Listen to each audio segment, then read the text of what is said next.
L'invité de la matinale sur NC Première. Et ce matin, vous le savez, notre invitée est Madame Anne-Marie Mestre, présidente de l'association SOS Violence Sexuelle. La première partie avec les questions de Thierry Belmont. Bonjour Anne-Marie Mestre. Bonjour. On va commencer par ce procès qui a fait l'actualité vendredi dernier. On en parlait également dans le Grand Journal ce matin. 3 femmes, membres d'une même famille, ont donc été condamnées à des peines de 3 mois de sursis pour non-dénonciation d'attouchement sexuel sur mineurs. Quel est votre sentiment sur ce verdict ?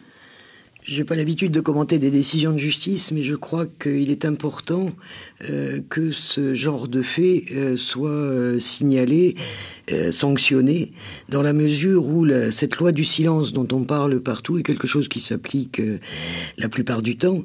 Et je dirais que c'est presque une complicité passive par rapport aux actes qui se produisent. Et le rôle premier d'un adulte, c'est de protéger l'enfant. Le silence qui fait loi en Nouvelle-Calédonie, c'est une réalité particulièrement vraie chez nous ? C'est pas une spécificité calédonienne, si vous voulez. La révélation de ces faits, où qu'ils se produisent, a toujours un effet défractant, si je puis dire, sur le groupe social ou familial. Et c'est vrai que là, on atteint l'indicible, et donc, faut pas que ça se sache, tu te rends pas compte ce qu'on va dire, ce qu'on va penser, et on oublie complètement la victime, et sa capacité ensuite à se reconstruire ou pas après ça. Cette condamnation au tribunal vendredi dernier est particulièrement importante parce qu'elle pourrait faire jurisprudence, inciter les personnes témoins à dénoncer les faits de violence sexuelle. La non-dénonciation d'un crime ou d'un délit est d'ores et déjà depuis très longtemps inscrite dans le code pénal, et son application sur le territoire a déjà eu lieu. Il y a eu également des condamnations pour complicité active. Je pense à une histoire assez totalement dramatique d'une mère qui a été condamnée à 7 ans de détention pour ne pas avoir dénoncé les actes que sa fille subissait. Donc, si vous voulez, c'est inscrit dans le code pénal. Le problème, c'est que il y a pu y avoir certaines, pas mansuétudes, mais dans la mesure où les faits finalement avaient été révélés, ça avait suivi.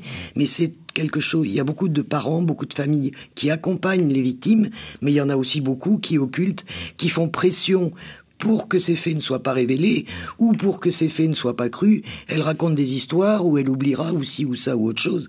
Et c'est quelque chose sur lequel il faut pas caler. Et il est important de mettre chacun en face de ses responsabilités.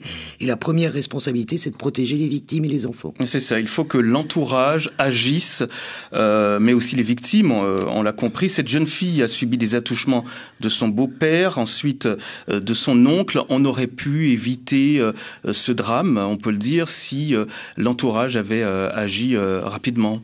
On aurait pu éviter ce drame, on aurait pu éviter la répétition de ce drame et d'autres drames. Et je crois qu'à partir du moment où un enfant se confie, il est important de prendre en compte sa parole, de lui accorder le crédit auquel il est en droit de s'attendre et de lui assurer la protection que tout adulte lui doit. Oui, 3 ans à 30 mois de prison ferme, on peut le préciser également. C'est la peine qui a été infligée aux auteurs des attouchements sexuels. Le poids de la culpabilité, Anne-Marie Mestre, c'est la réelle peine des familles. C'est ce que le maître Martin Calmet, l'avocat de la défense de la famille, a indiqué. Ces femmes qui ont été condamnées, ne sont-elles pas aussi des victimes, victimes d'un système, victimes d'un engrenage installé par la société ? On ne peut pas savoir quelles sont les failles personnelles de ces personnes. En général, ce silence peut être d'origine, je dirais, multifactorielle.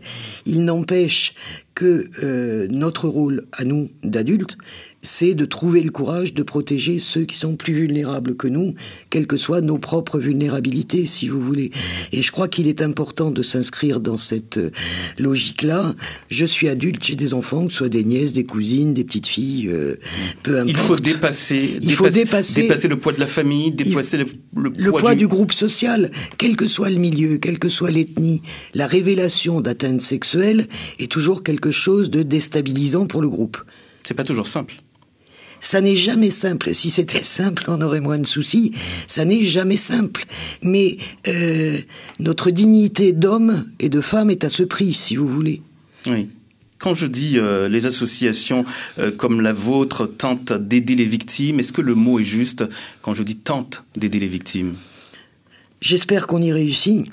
C'est d'abord le premier point, d'abord par l'accompagnement, d'autre part par une présence et des conseils. On n'est pas là pour se substituer à qui que ce soit, mais je crois qu'il est essentiel pour toutes les victimes qu'elles soient crues, qu'elles soient entendues, qu'elles soient accompagnées, et surtout que ce sentiment de culpabilité que vous évoquiez tout à l'heure par rapport aux personnes qui ont été condamnées pour non-dénonciation, le problème c'est que la plupart des victimes ont ce sentiment de culpabilité également, de ne pas avoir su s'opposer, d'avoir été au mauvais endroit au mauvais moment, d'avoir subi quelque chose, et je crois qu'il est essentiel par cet accompagnement, par la sanction judiciaire, de leur démontrer qu'elles sont victimes et qu'elles ne sont coupables de rien. C'est un sentiment de culpabilité que l'on retrouve partout hein, et souvent chez ces victimes-là. Quelles sont les autres difficultés que vous rencontrez ici en Nouvelle-Calédonie pour accompagner ces personnes, pour les suivre ? Si vous voulez, je dirais qu'il n'y a pas de difficulté majeure spécifique au pays.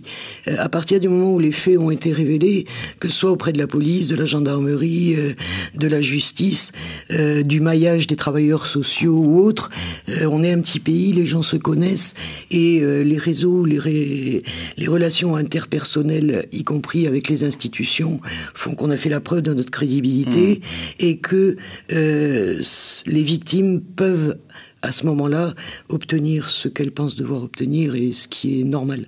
On est un petit pays, tous les gens se connaissent, c'est aussi là la difficulté pour la famille, pour les proches de révéler le pire. Alors est-ce que les associations ne doivent pas aussi revoir leur façon de travailler, d'aborder le problème sur le terrain ?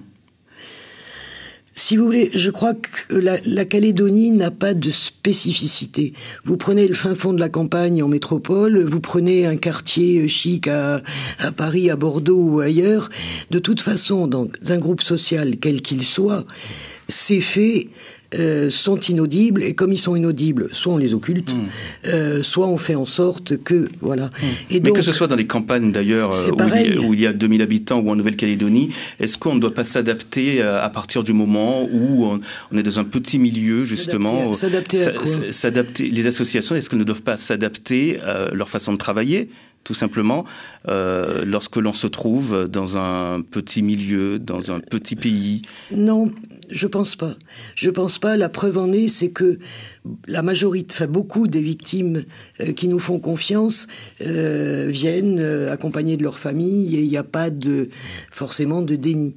Il arrive qu'on puisse être désigné administrateur ad hoc parce que la famille est défaillante. C'est certain, ou parce qu'il s'agit d'une problématique intrafamiliale spécifique, mais il faut quand même reconnaître que la majorité des victimes sont accompagnées par des gens de leur famille.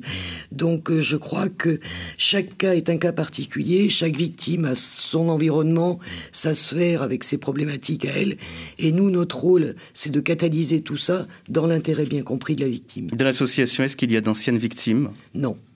Anne-Marie Mestre, présidente de l'association SOS Violence Sexuelle, on vous retrouve tout à l'heure.